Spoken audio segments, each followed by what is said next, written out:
Welcome back, guys. So in our previous video we have talked about what is auto vacuum, what are the key functions of auto vacuum, how it works. Now we are going to see at what parameters the auto vacuum runs. Okay, so the behavior of auto vacuum can be tuned using the following parameters in PostgreSQL.conf file. We can enable or disable the auto vacuum for a single table as well. We'll be discussing that in next videos, but right now we are just seeing the uh, for the database how to use the auto vacuum, how to decide when the auto vacuum will run for the whole database. And for that we can use the PostgreSQL.conf file, which is inside your data directory. Okay, so first parameter is auto vacuum. So enables or disables. Okay, so globally that's default is on. Okay, it enables or disable auto vacuum globally for the all the tables of the database. Okay, you can enable or disable that.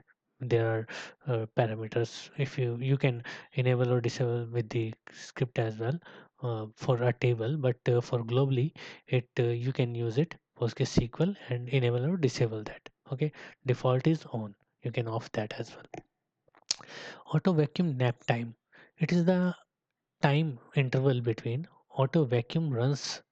Okay, like first auto vacuum will run at 1 second, and the second auto vacuum will run at 6 seconds or minutes or hours. You can decide this. Okay, when the next auto vacuum will run at how much time. Okay, auto vacuum threshold is a major parameter. This decides most of when to do a vacuum on a table. Okay, minimum number of dead tables before triggering a vacuum. Okay, so this parameter will decide how many number of rows you can have in your database for before triggering a vacuum on a table. Okay, so if there are so many dead tables, then for a table it will uh, do the vacuum on that table. Auto vacuum analyze threshold.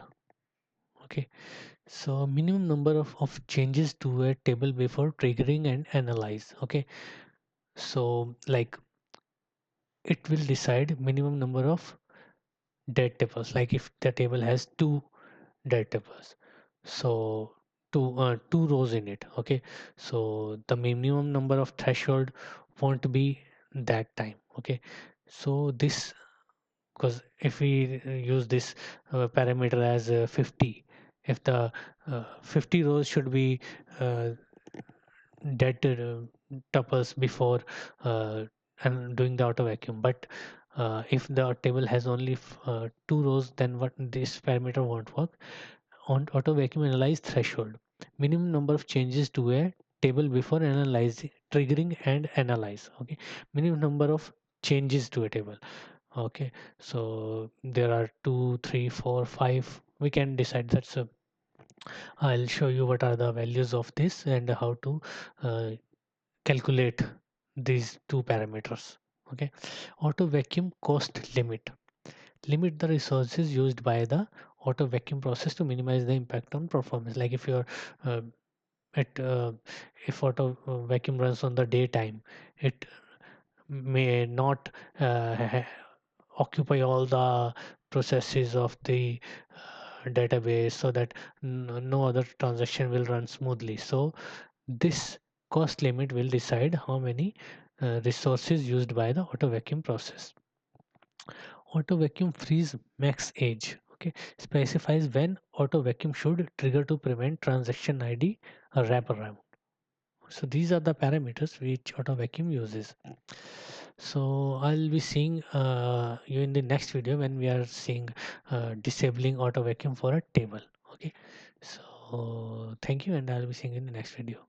Thanks.